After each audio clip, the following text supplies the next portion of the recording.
ผู้ฟังกำลังให้เกียรติรับฟังสถานีวิทยุเจียงใหม่มหานคร FM 107.25 เมกะเฮิรตซ์อันดับต่อจากนี้ไปเจิญอู้จ๋ากำเมืองกับดีเจคำเพชรเจ้า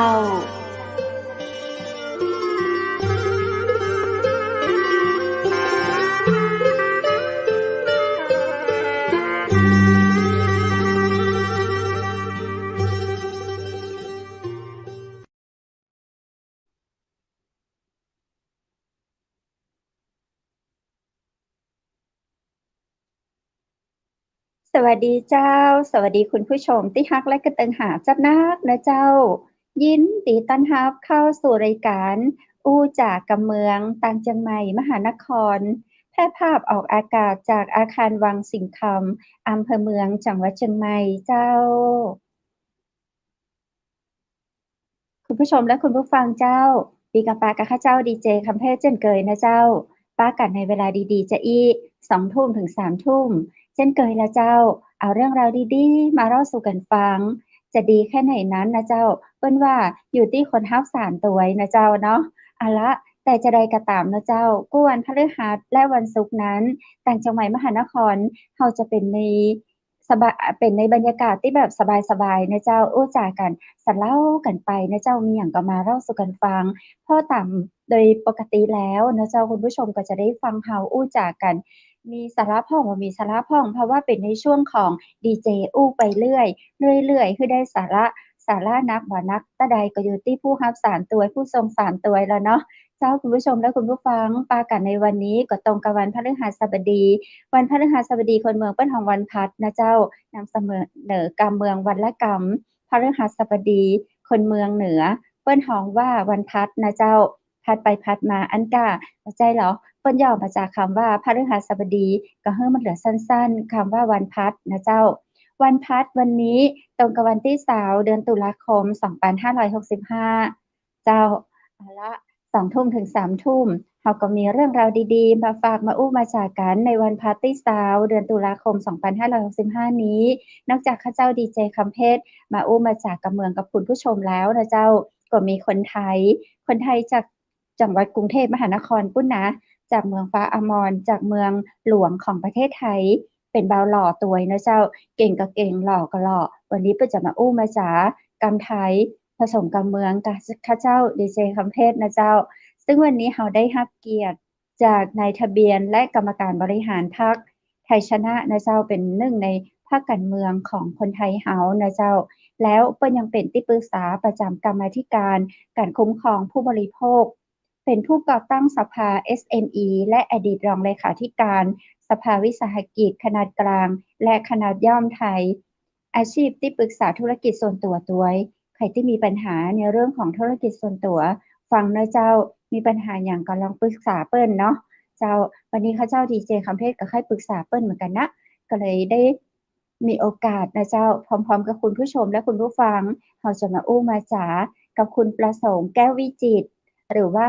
คุณตั้มเพิ่นเคยมาในรายการของเราเตือน1แล้วเนาะข้าเจ้าบ่แน่ใจว่าเมื่อปีที่แล้วก่อนเนาะแล้วก็เตือนนี้ก็เป็นเตือนที่2ที่จะมาอู้มาจ๋ากับเฮาในรายการ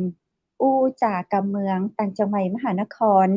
นะเจ้าอยู่ตังใดหาขอเชิญเปิ้นเข้าสู่ห้อง VIP จังหวัดมหานครสวัสดีเจ้าคุณอ้ำชื่อเล่นคุณอ้ำขออนุญาตฮ้องชื่อคุณอ้ำนะเจ้าสวัสดีอีกรอบครับเรียกอ้ำเลยครับง่ายๆดีครับทุกคนในวงการจำได้ว่าเป็นอ้ำครับเจ้า ชื่อเหมือนดาราสาวแม่หญิงซุปเปอร์สตาร์ของเมืองไทยเลยนะเจ้าคุณอ้ำ ใช่ๆๆรุ่นเดียวกัน เจ้าดังเหมือนกันเนาะเจ้าใช่อีกหน่อยก็ หวังว่าคงจะดังเหมือนอ้ำพัชราภาครับเจ้าวันนี้คุณอ้ำอยู่ที่ไหนอะเจ้านี่เพิ่งจะกลับมาถึงบ้านนะครับเมื่อกี้นี้ไปปั่นจักรยานมาครับผมก็จะมีกิจวัตรประจำวันก็คือไปออกกำลังกายช่วงเย็นนะครับที่สนามบินสุวรรณภูมินะครับใครไม่รู้ใครเคยมาที่กรุงเทพบ้างเขาจะมีการปั่นจักรยาน1รอบจะประมาณ23กิโลนะครับปกติผมจะปั่น3รอบปกติผมปั่น3รอบก็ประมาณ70กิโลโอ้โหแต่วันนี้นี่คือเขาเรียกว่าทางรายการนัดมาก็เลย ปั่นแค่2 รอบ40 โลอ๋อก็เลยรีบออกมาก่อนเมื่อกี้นี้ก็กลัวอยู่ว่าต้องสัมภาษณ์บนรถหรือเปล่าเหมือนคราวที่แล้วอะไรเงี้ยอันนี้ก็รีบบึ่งมาอ๋อจำได้มาก่อนเมื่อรอบที่แล้วคือเนี่ยคุยกันในรถแต่ว่าเป็นรถยนต์บ่ได้ปั่นจักรยานก็คือกลับมาจากปั่นจักรยานแล้วหาเอาจักรยานขึ้นบนรถกับเจ้าใช่ครับก็คราวที่แล้วนี่จักรยานก็อยู่ท้ายรถเลยครับอืมแล้วทุกวันจักรนี้ที่ยานอยู่ท้ายรถคุณอ้ำไปปั่นจักรยานนี่ก็เอาใส่รถยนต์ไปหรือว่าเราปั่นรถจักรยานจากบ้านเราเลยเจ้าก็โดยปกติเราจะใส่ท้ายรถไปเลยครับผมใช้รถยนอืต์เนาะก็มคือเจ้าใช้เอาล้อจักรยานออกล้อหนึ่งแล้วก็เสียบเข้าไปอ๋เบาะหลังอนะครับแล้วก็ขับรถไปครับขับรถไปที่สนามก็ประมาณสัก20 กว่าโลนะครับแล้วก็อืไปปั่นที่นั่นมจะเป็นสนามปิดนะครับเขาสร้างออกแบบไว้ถ้าเกิดใครลองเข้าไปดูได้เมื่อก่อนเขาเรียกว่าสนามสกายเลนนะครับเดี๋ยวนี้อืจะเปลี่ยนเป็นมชื่อว่าเอ่อ Happy and เขาเรียกว่าสถานเจริญสุขมงคลจิตนะพูดอย่างนี้แบบเป็นภาษาไทยนะคอืรับมคือในหลวงรัชกาลที่10ท่านประทานนามให้ใหม่นะครับอ๋อเมื่อก่อนชื่อสกายเลนอ่าเจริญสุขมงคลจิต ใช่ใช่กับเจ้าสนามเจริญอืมใช่ครับเคยเห็ก็นคือเคยผ่านแล้วก็มองเข้าไปแบบโอ้โหน่าไปปั่นจังเลยคือนอกจากแบบเป็นเลนที่ไว้ให้เฉพาะรถจักรยานปั่นออกกำลังกายแล้วเปิ้นก็ยังมีแบบทำเป็นห้องที่ปลูกหญ้าปลูกอะไรอย่างงามๆอ่ะเจ้าใช่ครับใช่ถ้าเกิดใครเคยลงเครื่องบินที่สนามบินสุวรรณภูมิก็จะเห็นเพราะว่าอืสนามนี้จะอยู่รมอบสนามบินสุวรรณภูมิเลยครับ ก็จะเป็นอืวิวที่สวยมมากนะครับฝรั่งก็จะชอบตอนนี้คนก็จะเยอะผมเองก็ออืยากให้มีสนามมแบบเนี้ยทั่วประเทศเลยนะครับคนจะได้ออกเจ้ากำลังกาเนาะยเพราะว่าปั่นจักรยานแบบนี้มันปลอดภัยเพราะว่าในสนาอืมเนี่ยมรถยนต์จะไม่มีสิทธิ์เข้านะครับอืมยกเว้นก็รถยนต์ที่คนเป็นรถเซอร์วิสเดินมีไหมกับรถเจ้า คนเดินไม่คนเดินมีแต่สนามข้างนอกฮะสนามปั่นก็คืออืจะมีคนมเป็นปั่นอย่างปั่นเดียวอย่างเดียแต่วแล้วก็เป็นใช่แต่ทั้งวันเวย์วันเวใช่ครับวันเวคือเข้าไปแล้วต้องปั่นให้จบ23 โลถ้าไม่จบเนี่ยอย่างก็โทรเรียกน้อยรถเซอร์วิส ๆก็คือ23อ๋อก็เจ้าใช่ถ้าไม่ไหวก็ใช่คือยี่เฮามีโทรฮ้องรถเซอร์วิสเปิดก็เข้าใช่ไปเซอร์วิสใช่เฮาครับมีรถอืมใช่ครับมีรถเซอร์วิสเจ้าเขาเรียกว่ารถเซอร์วิสก็จะมารับนะฮะบางทีคนไม่ไหวก็เผื่อรถก็ได้จักรยานแบแต่ว่าข้างนอกนอีกเนาะเจ้าใช่ครับข้างนอกก็จะมีสนามเล็กฮะรอบหนึ่งประมาณอ๋1.5 กิโลอสำหรับคนไว้มาวิ่งมาปั่นนะครับเจ้ามาปั่นแบบไม่อยากปั่นเริ่มฝึก23 โลก็ใช่แล้วก็จะมีสนามเล็กๆสำหรับเด็กตัวเล็กๆเงี้ยครับอ๋อเอมีแยอกแถมก็จะเป็น ตัวใช่แล้วก็จะมีโซนที่เรียกคอมมูนิตี้นะครับมีร้านอาหาอืรมมีอ๋อ อะไรกินได้เลยครับเขาเรียกว่าอยู่ตรงนั้นก็ออกกำลังกายได้ทั้งวันเลยนะครับอืเปิ้นก็เป็นเปิดตั้งแต่กี่โมงถึงกี่โมงอ่ะเช้ามีเวลาเปิดปิดก่อนเปิดตั้งแต่ตี 5ฮะตีห้าอืตี 5 ครึ่งนะฮะมถึงค่ะถึงประมาณ2 ทุ่มนะฮะกับอืมคันสุดท้ายที่สามารถเข้าไปได้ก็คือ1 ทุ่มครึ่งนะครับก็ค่ะปั่นไปจนกว่าจะปิดก็ประมาณสัก3 ทุ่มกว่าๆครับร้านก็ทเสียยอยปิด สตางค์ก็เจ้าฟรีฮะบอกไว้เลยนี่เป็นสิ่งที่ดีมากๆเลยคือเข้าไปปั่นฟรีแต่เวลาซื้อน้ำก็ต้องเสียตังค์เนาะต้องพูดอย่างนี้เจ้าครับอืเข้าไปมปั่นไปวิ่งฟรีก็เหมือนกับเป็นสวนเป็นเหมือนกับคล้ายๆสวนสาธารณะแต่จริงๆเป็นของเอกชนนะครับอืโครงการนี้เป็นมโครงการดีมากนะครับที่เอ่อธนาคารไทยพาณิชย์จับมือกับสนามบินสุวรรณภูมินะครับแล้วก็ทำร่วมกันนะครับก่อนหน้านี้คือสุวรรณภูมิสนามบินสุวรรณภูมิก็คือบริษัท AOT เนี่ยครับเป็นคนลงทุนนะครับ อืแล้วก็ตอนหลังก็ไทยพามณิชย์ก็เข้ามาร่วมลงทุนร่วมกันนะครับเปิ้นผมว่าถสนามวายคืออย่างนี้ดีในหลวงพระเจ้าแผ่นดินเฮากับเจ้าใช่ใช่ใช่ผมบอกอย่างเงี้ยน่าทำทั่วประเทศเลยคอืนจะได้มมาออกกำลังเจ้ากายแล้วก็ปลอดภัยเพราะว่าการปั่นจักรยานแบบออกกำลังกายแบบปั่นจักรยานเนี่ยดีค่อนข้างดีกว่าวิ่งนิดนึงตรงที่ว่าเอ่อวิ่งเนี่ยมันจะน้ำหนักมันจะลงที่ข้อเข่าเยอะบางคนก็จะเจ็บอ๋อเข่าเจ้าแล้วมันก็จะเหนื่อยแต่จักรยานเนี่ยอืมันจะมไม่มีการกระแทกนะครับ ก็จะปั่นไปเรื่อยๆนะครับแต่ผมแล้วแต่คนถ้าเกิดคนปั่นชมวิวก็ไปสนุกไปเรื่อยๆแต่พวกผมมันปั่นคอืล้ายมๆมันเป็นน้องๆนักออกกีฬานักกำลังแข่งไปแล้วอืมใช่พวกเจ้าผมพวกผเสืมจะปั่นอหมอบ ใช่เสือหมอบมันจะมีเสือหมอบเสือภูเขาเป็นไฮบริดเป็นคันเล็กๆจักรยานพับมีเต็มไปหมดเลยฮะมันก็จะมีแล้วแต่วงการนะครับผตัมงเหนือก็เกิดเป็นของรผมก็ถถีบใช่รถถีบถ้าเป็นคนทางเหนือถ้าเป็นเนาะรถถีบเก่าๆคนเมืองเหนือพวกก็จะฮ้องว่ารถถีบขี้เมียงตังในอ่สนามนั้นาถ้ามีรถถีบขี้เมียงเจ้าเปิ้นจะฮื้อเข้าไปก่อเจ้าได้เลยจะถูกจะแพงได้หมดเลอ๋อ ยนะครับขอเจ้าอย่างเดียวเป็นจักรยาน2รถถีบนะครับอย่ามีมอเตอร์ก็ใช้ได้นะครับอ๋อก็ดีเลยไม่ชอบเหมือนกันใช่จักรยานที่เป็นแบบจักรยานแม่บ้านก็ได้ที่มีตะกร้าข้างหน้าก็ปั่นได้ฮะก็จะปั่นอืช้าๆไปมนะครับเจ้าแต่พวกผมตึมันงวันในนี่มีคนไปปั่นนักก็เจ้าโอ้โหเยอะฮะวันหนึ่งก็หลายพันเป็นพันเกือบพันคนได้ฮะอ๋อเจ้าทั้งวันเฉนะฮะทั้พาะกลุ่มงวันนะฮะ เฉพาะกลุ่มของคุณตั้มนี่ประมาณกี่คนเจ้าแล้วกลุ่มของผมนะครับผมก็เอ่อจะมาบอกว่าผมมีเป็นร้อยฮะแต่ผมมีอือยู่หลายกลุ่มมจะมีกลุ่มปั่นเจ้าเร็วกลุ่มวันพุธนะครับกลุ่มของผมกลุ่มเขาเรียกว่ากลุ่มปั่นจะไปกลุ่มปั่นที่เร็วมากๆเนี่ยฮะครับก็จะมีอยู่หลายกลุ่มนะครับส่วนตัวเองผมอยู่สังกัดอยู่3-4กลุ่มนะฮะอ่าเขาปั่นทุกกันเกือบทุกวันนะฮะถ้าไม่ติดภารกิจใดก็จะวิ่งมาออกกำลังกาย นะครับผมว่ามันเป็นการคลายเครียดแล้วก็สร้างให้เราออกกำลังกายสุขภาพแข็งแรงด้วยนะครับผมก็มองว่าดีมากเลยอยากให้สนามแบบนี้เกิดขึ้นทั้งประเทศเลยนะครับจะได้ทุกคนส่งเสริมให้คนออกกำลังกายเพราะว่า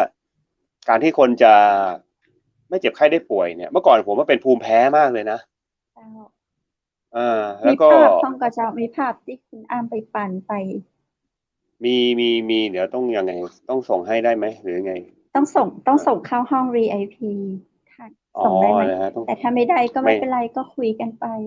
เดี๋ยวให้อืมดีเจใน Facebook มีก็เจ้า มีเต็มเลย อ่า Facebook เนี่ยถ้างั้นขอเข้าไปทางทีมงานเราเนาะทางดีเจเข้าไปดูที่ Facebook ของคุณอ้ำแล้วก็ส่งให้ทีมงานเราจะได้เห็นภาพปั่นจัใช่กรยานของคุณอ้ำไปใช่ทุกเมื่อวันวานผม ทุกวันเริ่มมาเมินหรือใช่ยังเจ้านี่เลยเสื้อตัวนี้เลยเริ่มมาตั้งแต่โครงการเนี้ยเคยได้ยินไหมฮะ Bike for Mom อ๋อ Right เอ for Mom อจะมี Bike for อ๋อ Mom Bike for Dad เนาะสเพมัยสมัยชรก็มีไม่รู้ใช่มีเพชรก็มี ผม Right ค for รั้งแรก Dad เนี่ยอืมเพื่อนไปชวนคือปั่นเนี่ย Bike for Mom ผมก็เจ้าไปลองปั่นดูปั่นก็ปั่นเสือภูเขาโอ้ยปั่นมีแต่คนแซงเราแล้วก็รู้สึกเออ อ๋อนั่นคือเป็นจุดไม่เข้าใจเริ่มต้นที่คุณอ้ำเพิ่งจะใชเริ่มปั่น่อ๋อใช่ครับแล้วก็พอเห็นคจากนแซงนั้นก็ปั่น เราก็เจ้าใช่อืแล้วก็ปั่นมามเรื่อยเลยแล้วก็หาตังค์เก็เจ้าบตังค์ซื้อจากคันไม่กี่บาทจนถึงหอืลายๆบามทอย่างเงี้ยนะครับก็สะสมมาอืเรื่อยแล้วก็มเพิ่มมาเรื่อยๆเลยอยากรู้ว่าหลายๆบาทตอนนี้เท่าไหร่เจ้าโอ้โหหลายๆบาทนี่เป็นแสนนะฮะจักรยานคันหนึ่งโหเนี่ยแล้วถีบกันเป็นแสนเลยค่ะเจ้าเป็นแสนนะครับแสนนี่คันหนึ่งถ้าแพงสุดๆที่ในกลุ่มเนี่ยก็มีคันหนึ่งเขาก็ไม่ต่ำกว่า400,000ก็มีนะ อืมครับ300,000200,000นี่เป็นเรื่องปกติเลยฮะหลักแสนเนี่ยไม่มีคันไหนอืต่ำกว่า50,000ดีมกว่าที่ในกลุ่มที่ผมปั่นเนี่ยน้อยมากเลยครับโหแต่เราไม่ได้เป็นแฟชั่นนะฮะแต่หมายถึงว่ามันเจ้ามันเป็นอย่างนั้นจริงๆมันเป็นอืมจะเป็นจักรยานที่มันเป็นเหมือนกับมันเป็นแบรนด์ขนาดแบรนด์มาจากเมืองจีนที่ว่าไม่แพงก็ยังแพงนะฮะต้องบอกงี้อืก็ยังหลายหมมื่นอยู่นะฮะเพราะฉะนั้นแต่ว่าจักรวันนั้น ยานที่ครับ วันนั้นเห็นเหมือนคุณอ้ำมาแถวที่แม่เสลียงเห็นคุณอ้ำเดินผ่านจักรยานคันหนึ่งคุณอ้ำเห็นจักรยานคันนั้นก็จะเห็นแวบหรือๆเห็นว่าไม่ได้แวบๆแต่สังเกตสังเกจำไม่ได้ตอยู่สังเกตอยู่ยังสังเกตสัอยู่งเกตอยู่แต่อ่าสังเกตอยู่คิดว่าเป็นจักรแต่ยานอะไรจำไม่ยี่ห้อได้ไม่ได้ไม่ได้แต่ว่าอ๋อ รู้สึกว่าจะเป็น Merida หรือเปล่าไม่แน่ใจหรือว่ามันเป็นไฮบริดหรือเปล่าที่เป็นแบบแฮนด์ตรงๆใช่ไหม จำไม่ได้แล้วอือ่ามวันนั้นแล้วเพก็มีโอกาสได้ไปชรก็ปั่นอยู่เจ้าแล้วฮะโอ้โหดีจังเลยจ้ะเขาปั่นถ้าเกิดอยู่ปั่นนะเนี่ยอันนี้เพิ่งจะไปปั่นนี่ปั่นมาเมื่อตอนนั้นเพิ่งกลับจากแม่เสลียงเลยนะก็เพิ่งอ๋อแบบก็ไปปั่นเดี๋ยวครับ ขอถามว่าจักรยานคันนี้ราคาเท่าใดเจ้า โอ้ถ้ามือหนึ่งก็หลายแสนอยู่ฮะแล้วมันทำอะไรได้บ้างอะ มันมันทำอะไรเนี่ยมันก็เป็นจักรยานที่เขาเรียกอะไรฮะ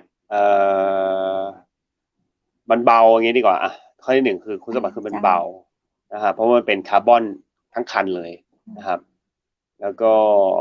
มันลู่ลมมันดีไซน์มาเพื่อให้แบบปั่นไปแล้วเนี่ยมันก็จะแบบแหวกลมออกวิวไปไปเนี่ยอะเจ้าอืมใช่ใช่มันก็จะแบบลู่ลมนะครับมันก็มันก็จะแพงเพราะว่ามันมันเป็นวัสดุที่เบาอ่า เจ้าเนี่ยมันถ้าเกิดสมมติเราปั่นจักรยานที่เป็นรถเหล็กมันหนักเนี่ยมันก็หนักใช่ไหมฮะมันก็จะเหนื่อยจะกินแรงมากเจ้ามันก็ไปได้ช้าอ่าแต่เจ้าถ้าเกิดเราปั่นได้ซิ่งนะครับก็จะไปได้เร็วนี่นะครับก็พี่ครับพี่อ๋อส่งรูปนี้มานี่มันมีหลายรูปนะฮะเป็นวิดีโอก็มีนะฮะล่าสุดกับผมก็เพิ่งปั่นมาอันนี้ก็ถือว่าปั่นช้านะฮะเนี่ย35ความเร็ว30เขาเรียกว่า average speed เนี่ย35เนี่ยถือว่าช้านะครับถือว่าปั่นช้า35คือ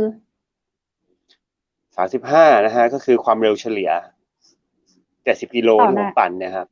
อ๋อ70กิโลผมปั่นด้วยความเร็วเฉลี่ย35กิโลเมตรต่อชั่วโมงครับเนี่ยอ๋อปั่นไป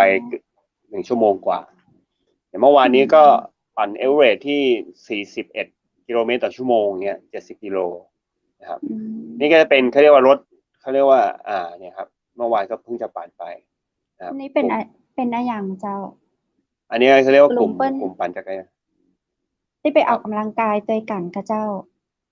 ใช่ครับนี่ก็เป็นกลุ่มที่ปั่นด้วยกันนะครับอืมันเป็นมมีรถแบบ2 แบบเขาเรียกว่ารถแบบ red แบบไรท์เขาเรียกแบบโรดเรดโรดนะฮะแบบถนนเสือหมอบง่ายๆภาษาไทยนะครับกับกับ time trial นะครับก็คือแบบรถทีที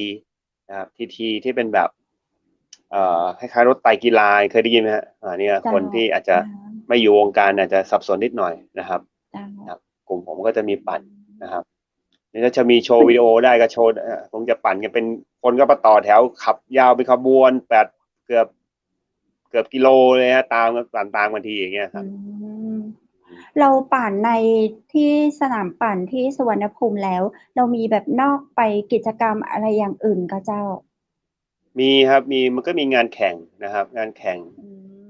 งล่าสุดนี้เขาก็มีแข่งกันที่ทัวร์ออฟเชียงใหม่ก็มีนะกำลังจะเกิดขึ้นเร็วๆนี้นะครับอืแล้วก็ผมเอมงก็ไปเดี๋ยวไปปั่นเชียร์เดี๋ยวไปกิจเชียร์เดี๋ยวไปแข่งเดี๋ยวผมก็มีไปแข่งผมมีกิจกรรมเขาเรียกว่าไปปั่นกับกีฬาออแดกเนี่ยอย่างผมปั่นไปล่าสุดก็400 โลที่เกาะช้างเนี่ยปั่นที400กิโล400 โลโอ้โห400 กิโล400 กิโลเป็นทางลาบกับ600เจ้าทางเขาทางเขาไปเป็นเกาะปั่นภูเขาเกาะช้าง อ๋อใช่เกาะช้างก็ครัใช่บเกาะช้าง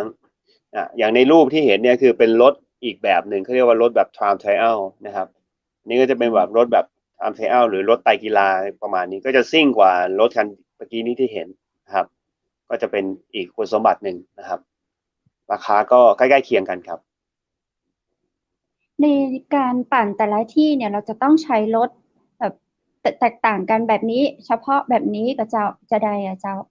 ใช่ครับถูกต้อง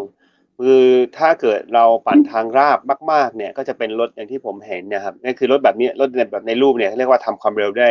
ด้ดีนะครับเหมาะการปั่นทางราบแล้วปั่นคนเดียวนะครับแต่รูปแรกที่เห็นเนี่ยเป็นรถแบบเสือหมอบเนี่ยก็จะเป็นแบบปั่นแข่งได้แล้วก็ปั่นแบบอย่างเงี้ยครับเสือหมอบนะฮะก็ปั่นแข่งได้นะครับแล้วก็ปั่นเป็นแบบไปงานไปขึ้นเขาก็ได้นะครับอันนี้ก็เป็นแบบอีกแบบหนึ่งนะครับ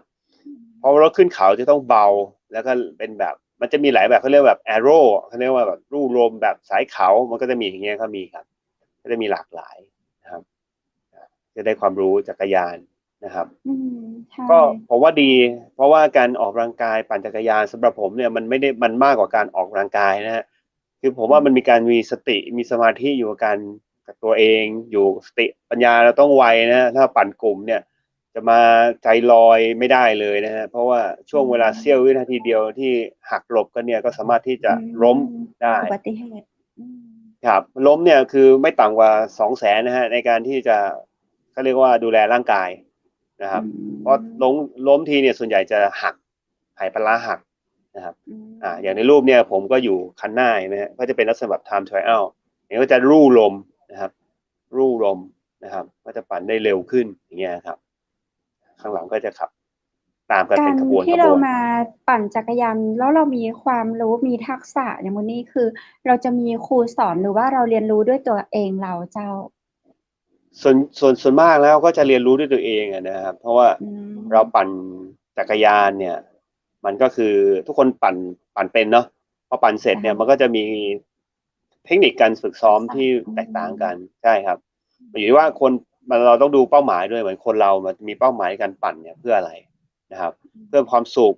เพื่อความสุขแบบผอม บางคนก็มาปั่นเพื่อผอม บางคนก็มาปั่นเพื่อไปเจอเพื่อน บางคนก็ปั่นเพื่อความเร็ว บางคนก็ปั่นเพื่อการแข่งขัน บางคนก็ปั่นเพื่อจะเอาชนะตัวเองนะครับ อย่างล่าสุด บางคนไปปั่น 1,000 โล อย่างเงี้ย ล่าสุดผมไปปั่น 400 กิโล อย่างเงี้ย ที่เกาะช้าง อย่างเงี้ยครับ ต้องปั่นมากให้ที่จบสุดเนี่ย ของคุณ เกาะ อ้ช้าง ำ คือกี่กิโล? 400 กิโล ผมเคยปั่นไกลสุด 600 กิโลครับ ใช้เวลา 2 วัน อ๋อ 1 คืน ใช่ อันนี้เพิ่งปั่นไปล่าสุดเนี่ย ก่อนที่ประมาณสักเดือนที่แล้วครับ เกาะช้าง อืม นะครับ ไปปั่นเกาะช้าง 400 กิโลนะครับ อันนี้ โอ้โฮ อันนี้ทรมานมาก เพราะว่าปั่น เห็นเวลาไหมครับ 23 ชั่วโมง ผมต้องปั่นให้จบ อื ภายใน ม เขาเรียกว่า เอ่อ นี่เขาเรียกว่า ไทม์ลิมิต เขาให้ 27 ชั่วโมงนะครับ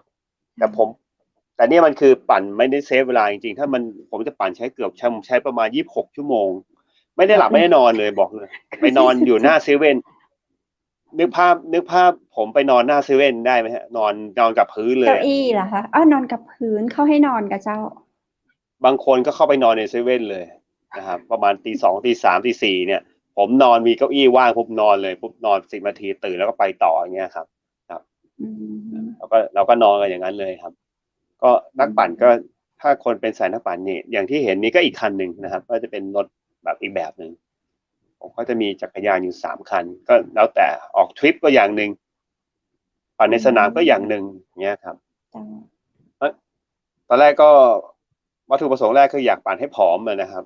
ปั่นไปปั่นมาก็ไม่ผ ก็ อม อ สยักาก ที จะ อะครั ก็ บ กำลังจะถามอยู่ว่าปั่น คุณอ้ำแบบอยากปั่นเพื่ออะไร? อะไรอย่างเงี้ย อืม คือตอนแรกก็คิดว่าปั่นเพื่อผอมนะครับ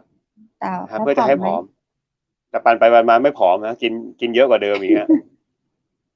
แต่ว่าข้อแล้วคุณ ดีคือ แล้ ว่า วคุณอ้ำปั่นแล้วได้อะไรอะ? เจ้า โอ้โฮ ได้เยอะเลยครับ ถ้าถามผมนะครับ ผมได้เพื่อนเยอะมากเลยครับ ได้เพืข้่อที่ อ1 น นะครับ เจ้า ได้เพื่อนนะครับ 2 คือได้จักรยานมา 3 คันนะครับ อา เจ้า ไดยิ้นดีชดุ้ด วย แล้วก็ชุดจักรยานอีกประมาณ 20 กว่าชุดนะครับ โอ้โฮ ชุดหนึ่งเนี่ยนะ ไม่ต่ำกว่า บางทีก็หลายตังค์อยู่อะครับ แล้วก็ ทำไมเราจะต้องมีหลาย ๆ ชุด? ทำไมเราจะต้องมีตั้ง 20 ชุด? คือมันมีหลายทีมไงครับ เดี๋ยวปีอ๋อ นี้ทีมนี้ก็ออกเสื้จ้อ ะ อ๋อ ปีนี้ก็สีออกเสื้อแบบนี้ มาอีก แบบอย่างงี้ อ๋อ เจ้า มันก็จะ กลุ่มนี้ออกเสื้อมาแล้วก็ต้องซื้อ กลุ่มนี้ออกเสื้อมาก็ต้องซื้อ ไปงานแข่งเขาก็แจกเสื้อ อย่างเงี้ยครับ อา เจ้า มันก็จะไม่ซ้ำกัน อย่างที่ปั่นที่ ได้ชุด เกาะช้างนะครับ ที่เกาะช้าง แล้วได้ ใน ได้อะไรอีก? อืม นี่คือบรรยากาศเกาะช้าง เหมือนบรรยากาศทางเหนือมาก มีหมอกด้วใช่ ย สุขภาพแข็งแรงมาก ผมบอกเลยครับ heart อื rate จะสูงมาก ม heart rate หัวใจคนปั่นจักรยานเนี่ย เขาเรียกว่าเราจะปั่น ส่วนใหญ่จะเป็นภาษาอังกฤษเรียกว่า endurance นะครับ มันทำให้หัวใจเราแข็งแรงมาก แล้วก็การอัตราการเต้นหัวใจเนี่ย ของคนที่ซ้อมจักรยานเยอะ ๆ อย่างผมเนี่ย heart rate จะต่ำมากนะครับ heart rate ต่ำมากเนี่ย ช่วงเวลาผมเขาเรียกว่าช่วงพักเนี่ย ผมจะหัวใจเต้นอยู่ 40 38 40 45 ไม่เกินนี้นะครับ อ๋อ เหมือนช่วง ค เน ดิน ที่มี ปกติ สมาธิดี ใช่ คือเหมือนกับคนที่หัวใจ เขาเรียกว่าหัวใจทำงาน นิ่ง ไม่ ได้ หนัก ดี คือ ได้ดี ใช่ นะครับ ผมเคยหัวใจ เขาเรียกว่ายิ่งแข็งแรงมากเนี่ย หัวใจจะ เขาเรียกว่าอัตราการเต้นหัวใจจะช้า เพราะว่าการบีบอัดของหัวใจเนี่ย บีบ 1 ทีมัน เขาเรียกว่าเลือดไปทั่วร่าง เต็มที่ นะครับ เจ้า ใช่ แต่คนที่หัวใจเต้นแรง คือเพราะว่าเหมือนกับปั๊มน้ำมันไปไม่พออะ มันก็เลยต้องเต้น มันก็ต้องเต้นเร็ว ใจ ๆ ใช่ไหมครับ เจ้า ใช่ เพราะฉะนั้นเวลาคนเขาวัด heart rate เนี่ย ถ้าเกิดคนเต้นหัวใจสูงเนี่ย มันก็คือเหมือนกับหัวใจเต้นแรงเนาะ พวกผมเนี่ย อย่างผมนั่งคุยอยู่เนี่ย ปกติถ้าเป็นคนธรรมดาทั่วไปก็มีไปสัก 90 ได้แล้ว เนี่ยผมก็จะอยู่ประมาณสัก 60 50 อะไรเงี้ย ก็จะเหมือนคนง่วงอยู่ตลอดเวลา อืม หัวใจมันทำงานแต่ ช้าจ มริาก ง มัน ๆ ก็คือได้ จะนิ่ง พักผ่อน คือหัวใจเขาใช่พักผ่อนหัวใจเขาอ่าทำงานได้ดี หัวคือหัวใจไม่ในเรื่องทำงานหนักนี้เคยได้ยินมาแบบว่ามีการวิจัยว่ามนุษย์เราเนี่ยจะมีค่าเฉลี่ยในการเต้นหัวใจสมมุติเนาะอ่าสมมติว่าครับคนเราจะมีค่าเฉลี่ยในการเต้นหัวใจ1,000,000 ครั้งอย่างเงี้ยถ้าคนที่เต้นอ่าไวเขาจะอายุน้อยคือครบล้านคถูกต้องรั้งแล้วเขาก็จะเสีใช่ยชีวิตไวแต่คนที่ถูกต้องหัวใจเขาค่อยๆเต้นค่อยๆเต้นอายุเขาจะยาวค่ะเพราะก็ว่ามันยังไม่ผมเคยคุยถึงนั้นสักผมคุยกับอืมผมเคยคุยกับเพื่อนๆว่าเอ่ถ้าเกิดผมไม่มีโรคแทรกซ้อนอะไรอย่างอื่นเนี่ยถ้าแบบเจ้าใช้ชีวิตไปปกติหัวใจเต้นอย่างเงี้ยเขาเรียกว่าตายช้าใช่จริงอืมจริงค่ะเพราะว่าหัวใจอืเราทำงานมไม่หนักอ่าแต่เราทำงานหนักถ้าตอนที่เราออกจะเริ่มกำลังกายปั่นจักรยาน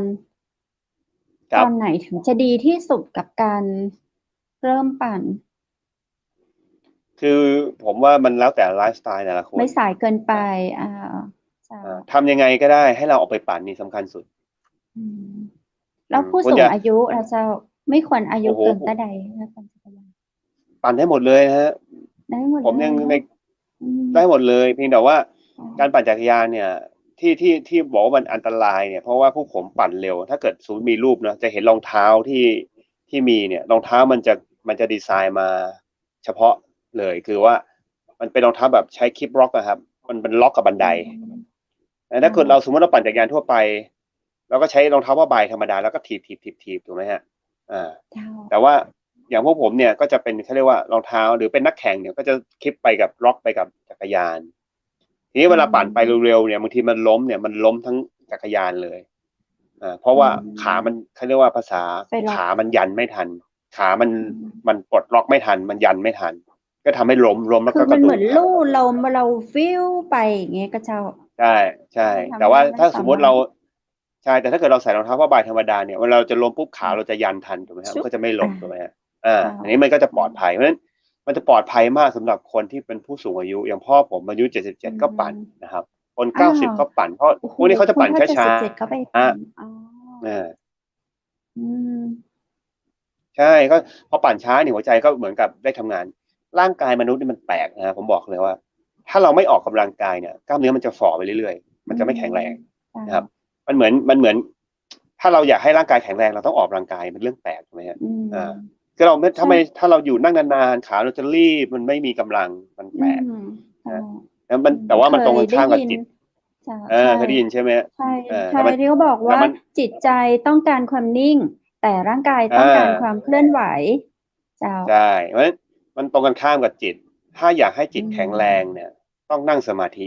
นิ่ต้องมีสงติต้องนั่งสมาธิต้องทำความสๆค่ะงบให้กับจิตเยอะๆเขาเรียกว่ายิ่งทำสมาธิลึกๆเนี่ยมันจะทำให้จิตเราแข็งแรงนะครับแข็งแรงมันก็พอแข็งแรงมันก็สามารถยกอารมณ์ออกมาได้บางคนเนี่ยมีอารมณ์โกรธมีอารมณ์โลภมีอารมณ์หลงมันดูไม่ทันนะฮะอืมันดูไม่ทันมเพราะจิตมันอ่อนแอคนคิดว่าคนคิดเยอะคิดเก่งในพวกเนี้ย คิดว่าเขาคิดแล้วจิตเขาแข็งแรงจริงไม่ใช่คนที่อืนิ่งคนที่มีมสติอยู่กับตัวเองตลอดเวลาเนี่ยเขาเรียกว่ามีจิตที่แข็งแรงนะครับเพราะเวลาฟังผมปั่นจักรคุณอ้ำยานเนี่ยพูดตอนนี้เหมือนแบบอะไรอะศึกษาเรื่องของธรรมะเรื่องของจิตหรือว่ายัง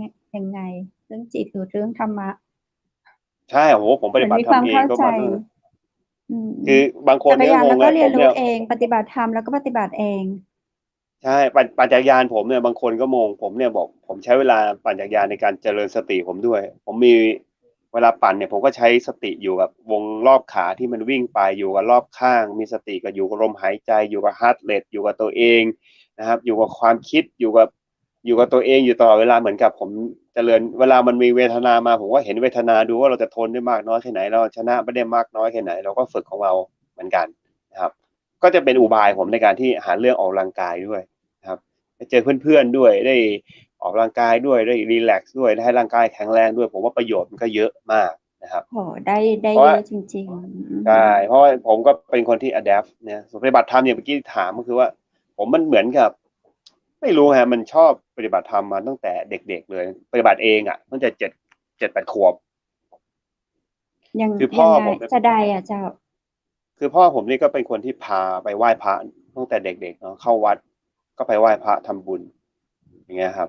ผมเมื่อก่อนเนี่ยสมัยก่อนเนี่ยโหรู้เลย ตื่นมาตี 5มาเปิดเทศฟัง AM ครับ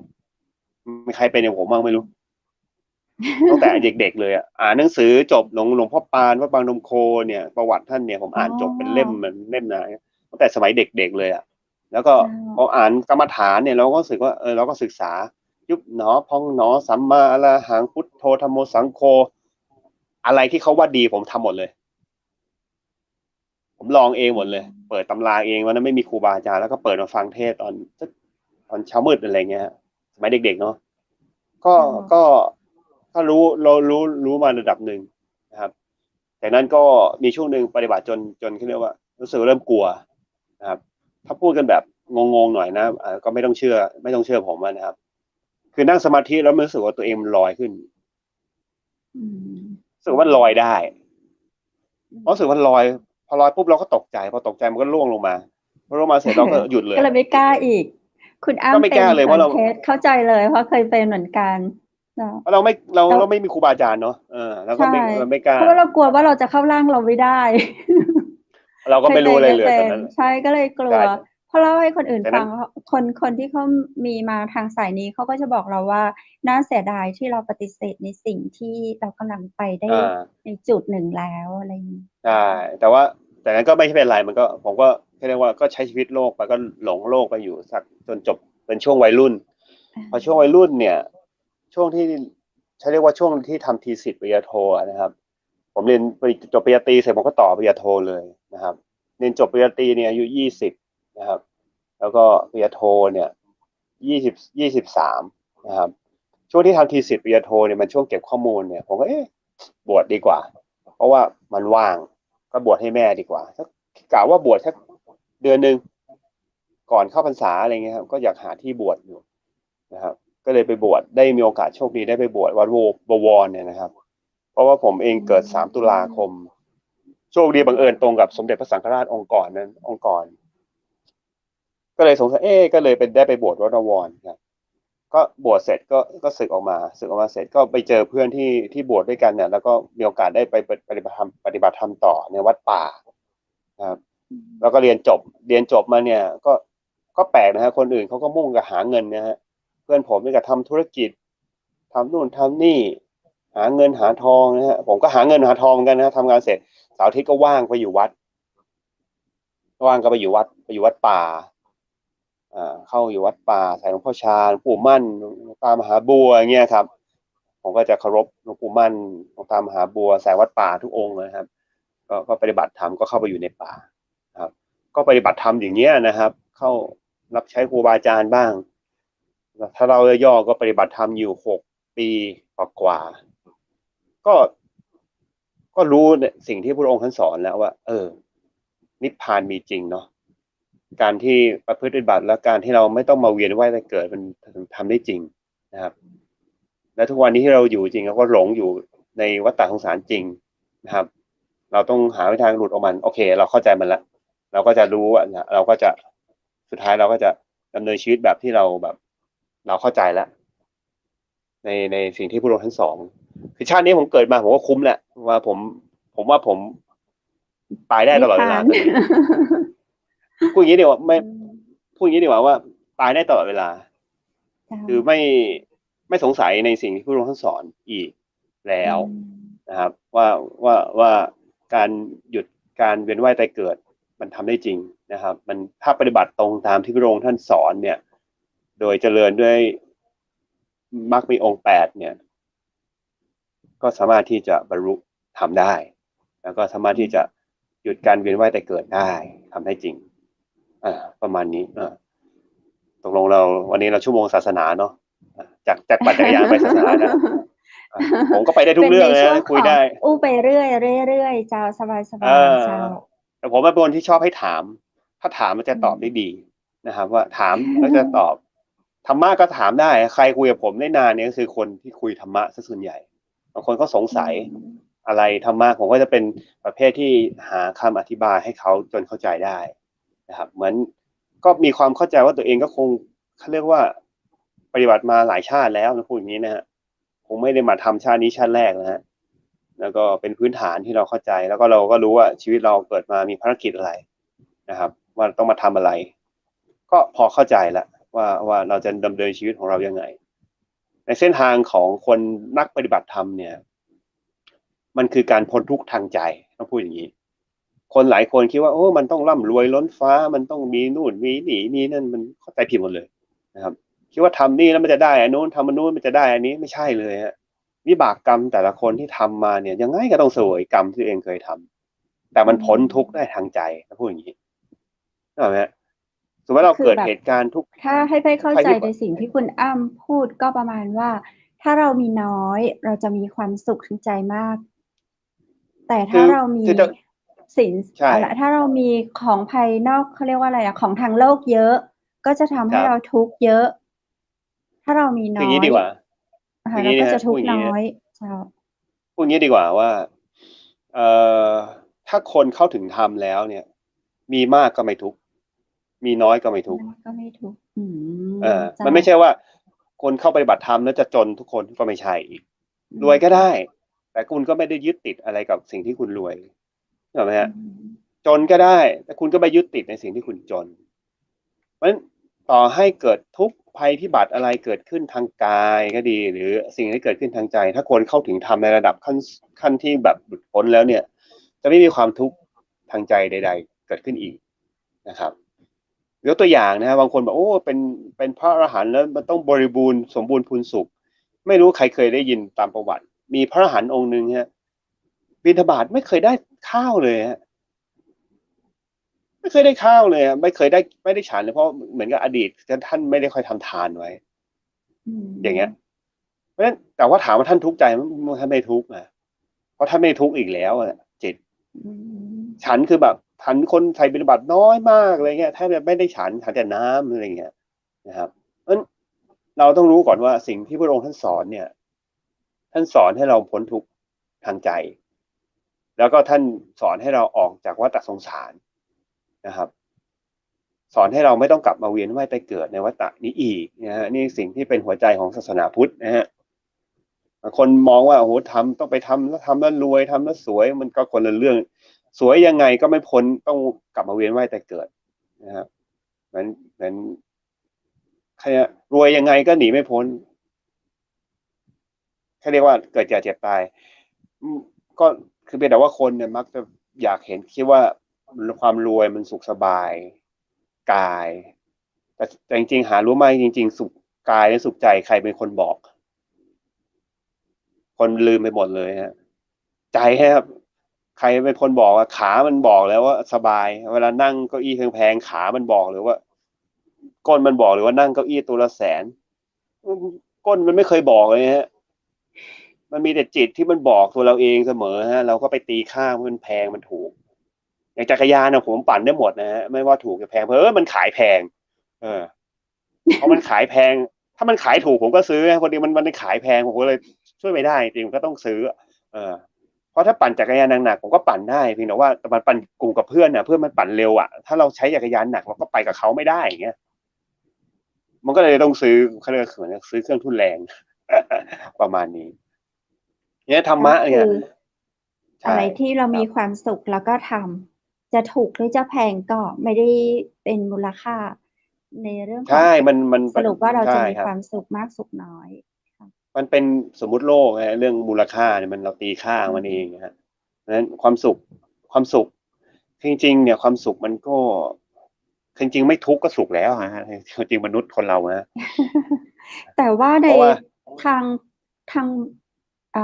คำสอนตามโดยทั่วไปที่เพชรได้ยินก็คือมีทุกข์มันก็ต้องมีสุข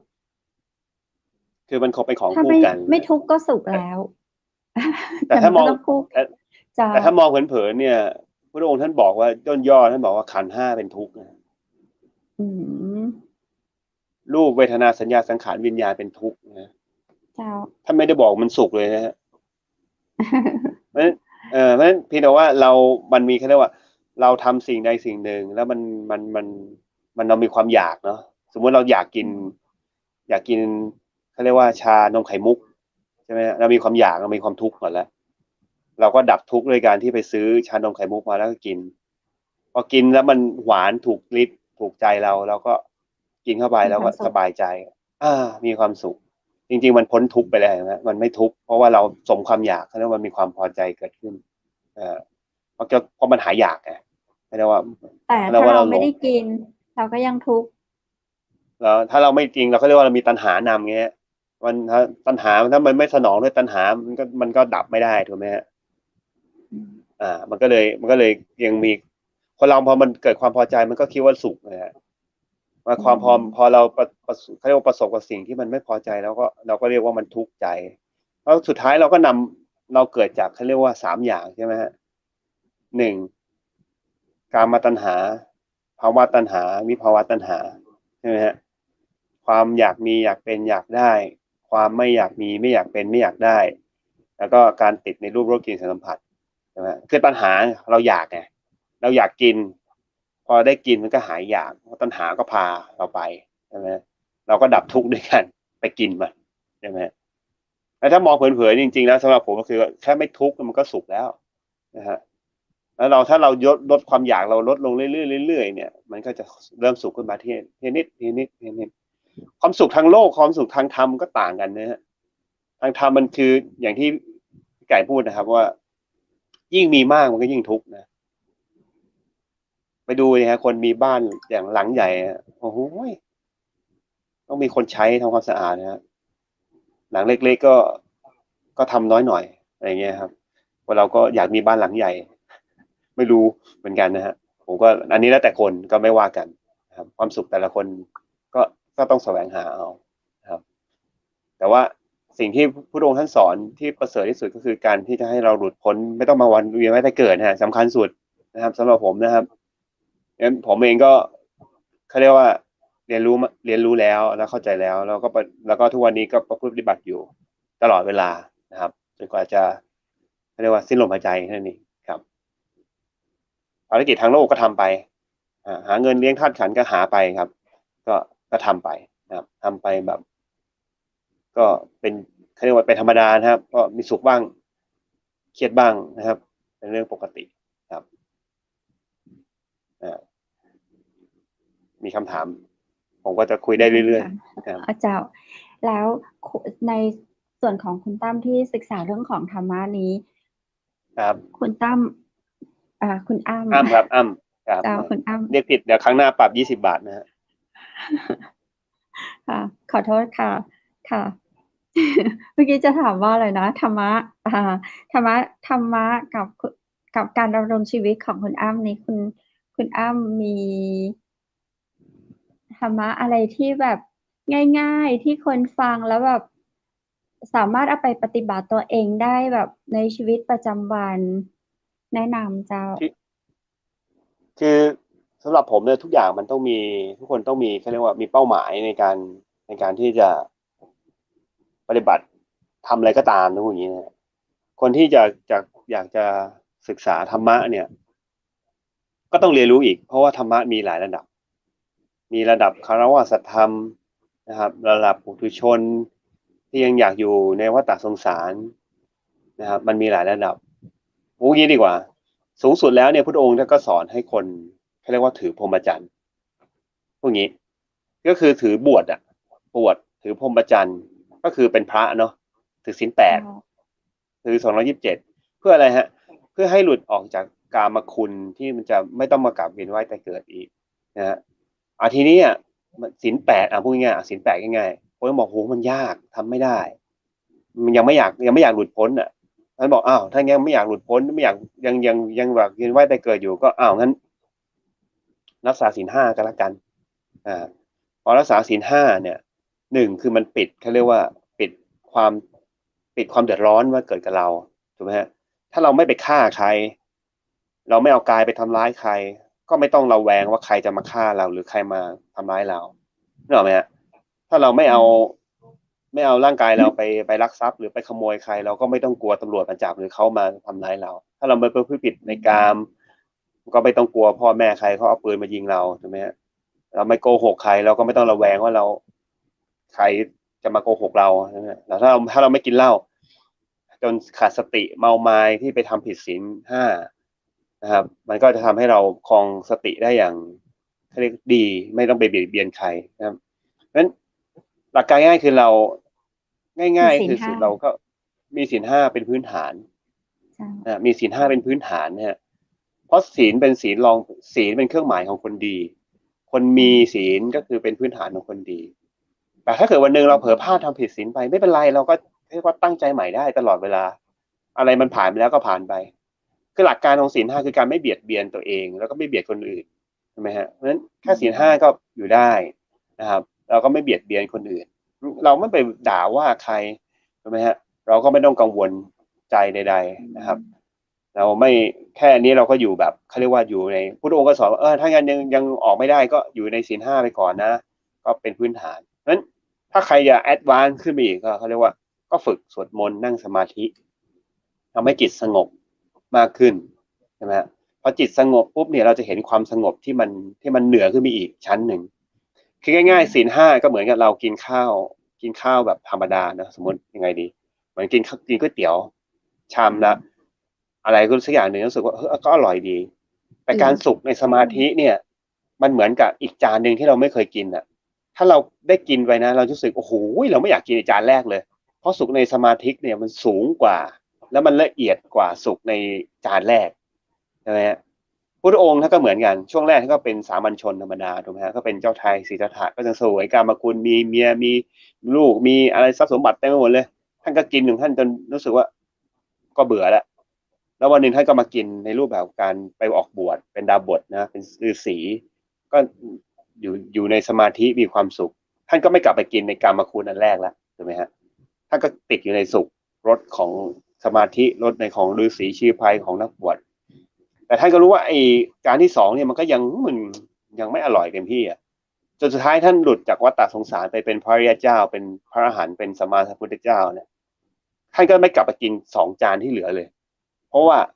จานที่ท่านกินอยู่โอ้โหมันเลิศรสกว่ากันแบบไม่สามารถที่จะเทียบได้กับสิ่งที่กินมานั้น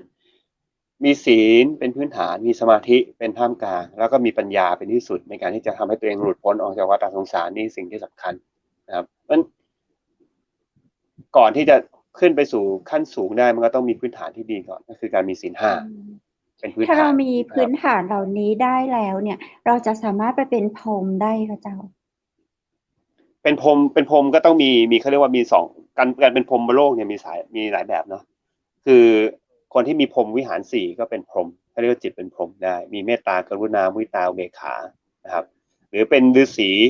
หรือเป็นพรหมแบบเขาเรียกว่าแบบรูปพรหมอรูปพรหมนึกออกไหมฮะแบบเป็นฤาษีที่แบบมีฌานอ่ะเข้าฌานเข้าสมาธิมีสมาธิระดับเข้าฌานได้จิตสงบได้ก็เป็นพระพรหมได้พระพรหมก็จะมีต้องหลายชั้นนะครับเคยศึกษาไหมฮะเขาเรียกว่ารูปพรหมอรูปพรหมพรหมแบบมีรูปกับพรหมไม่มีรูปมี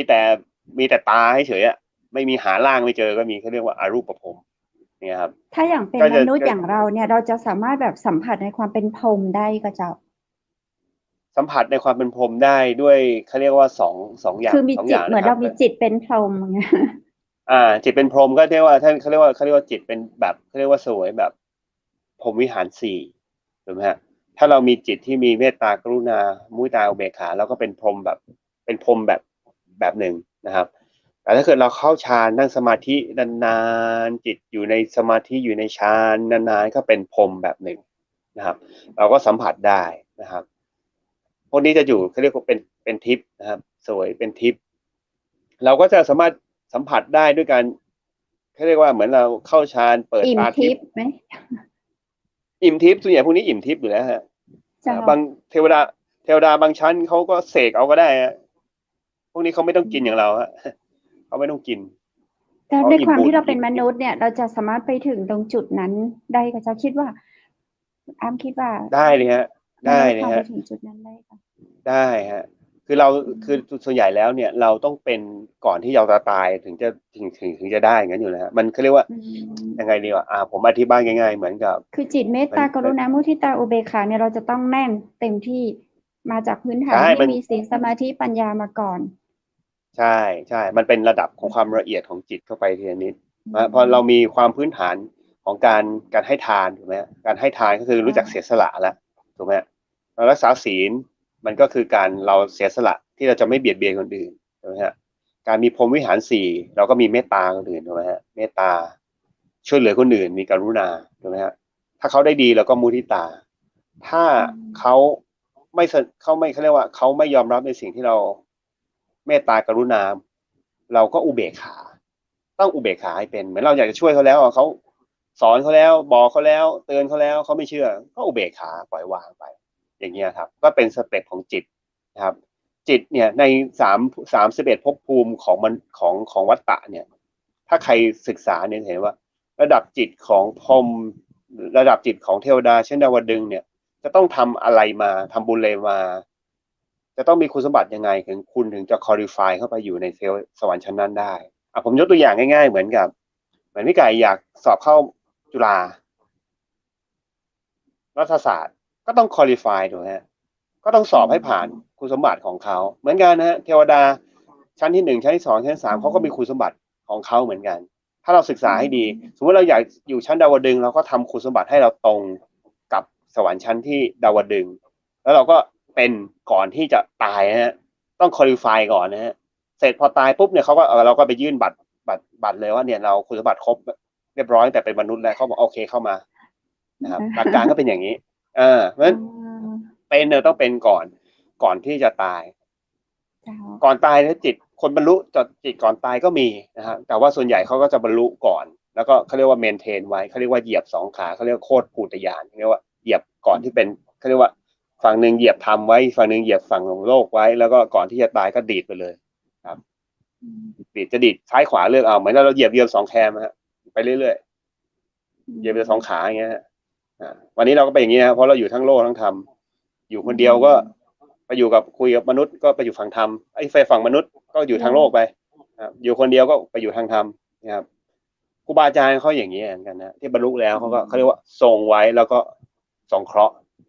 คือทางโลกแล้วก็ทางธรรมเนี่ยเราจะต้องไปให้บาลานซ์กันก็เจ้าคือถ้าเป็นคฤหัสถ์ก็ต้องบาลานซ์ให้ได้เจ้าเพราะว่าอย่างมีปรัชญาของครูบาอาจารย์ผมที่สอนผมมานะครับเรียกว่าหาตนให้เห็นบริโภคให้เป็นดำรงตนให้สมควรจะมีสุขเป็นนิรันดร์หาตนให้เห็นเนี่ยคุณต้องหาให้เห็นว่าจริงๆนะตัวตนที่แท้จริงของเราเนี่ยมันใช่เราหรือเปล่ามันใช่ร่างกายแบบนี้หรือเปล่าถ้าเราหาให้เราเห็นจริงๆแล้วเราจะรู้สึกว่าถ้าเรานี่เป็นเราจริงนี่คนนี้ชื่ออ้ำนี่ชื่อพี่ไก่นี่ชื่อพี่คนนู้นชื่อพี่น้ำเพชรอย่างเงี้ยครับใช่เหรอถ้าใช่ลองหลับตานึกดีๆแล้วก็ลองนั่งสมาธิแล้วหยิบหน้าสวยๆอย่างพี่น้ำเพชรอย่างเงี้ยนะครับ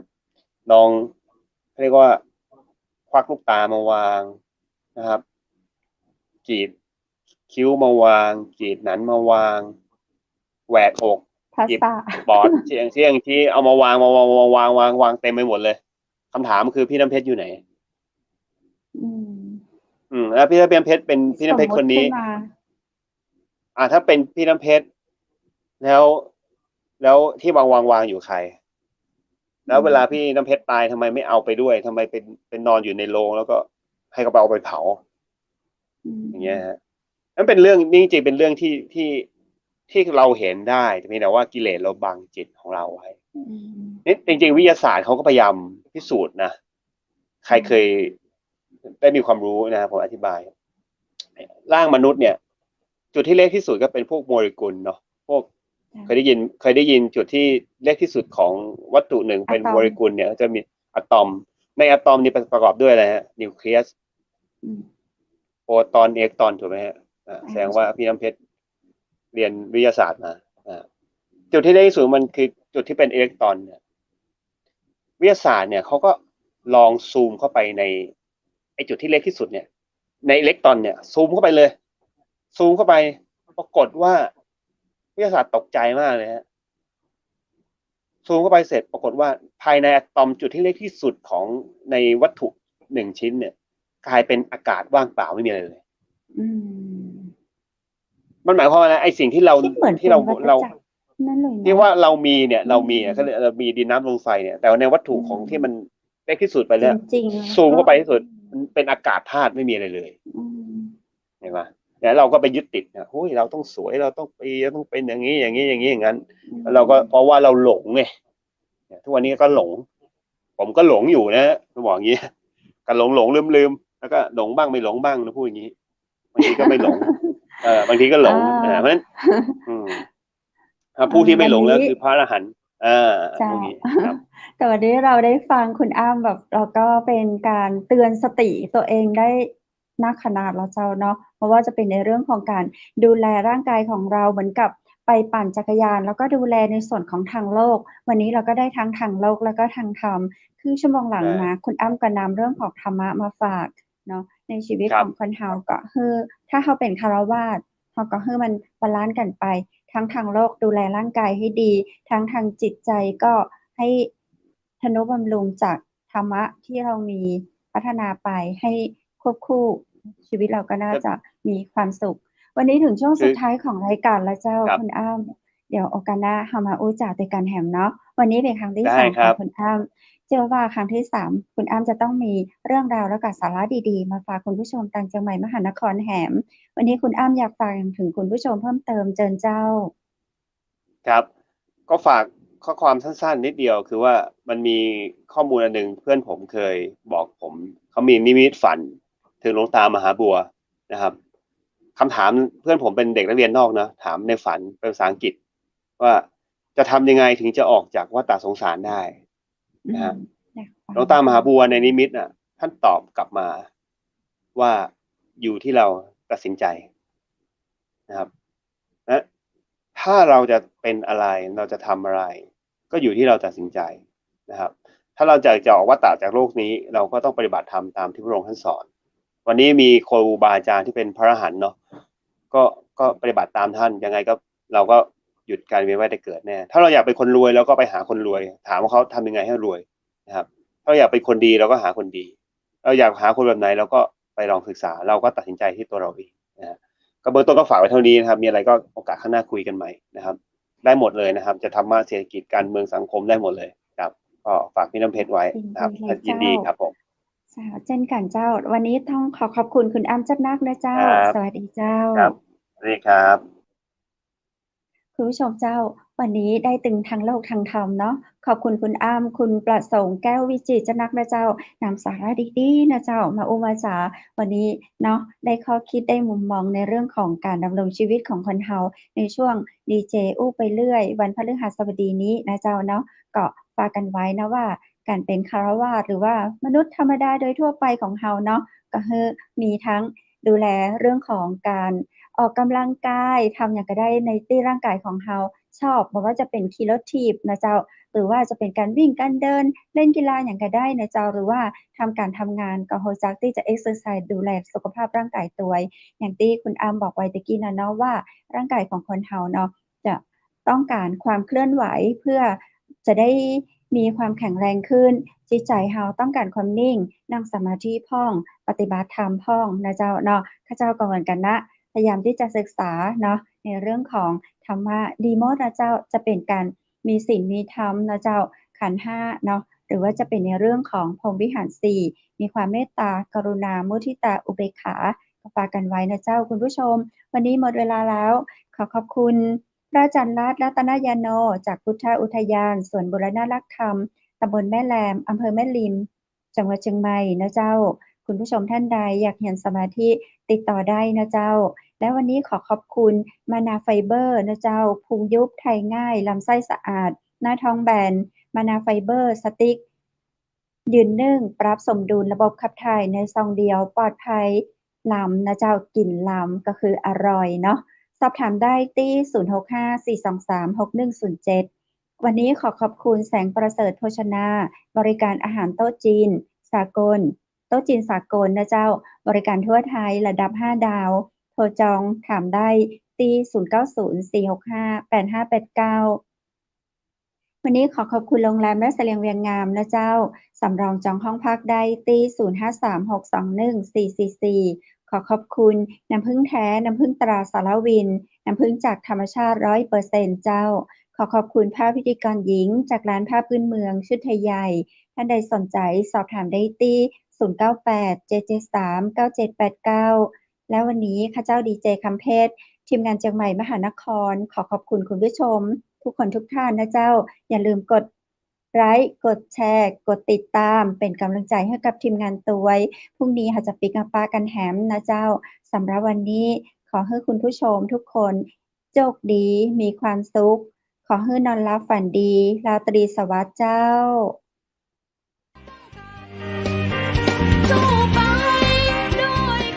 สถานีวิทยุเจียงใหม่มหานคร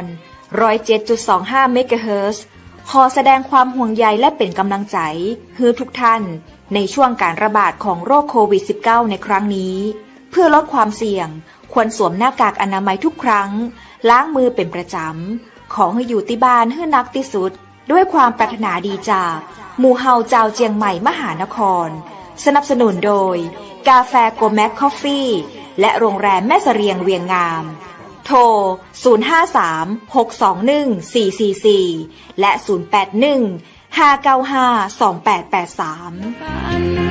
เราจะฝ่าฟัน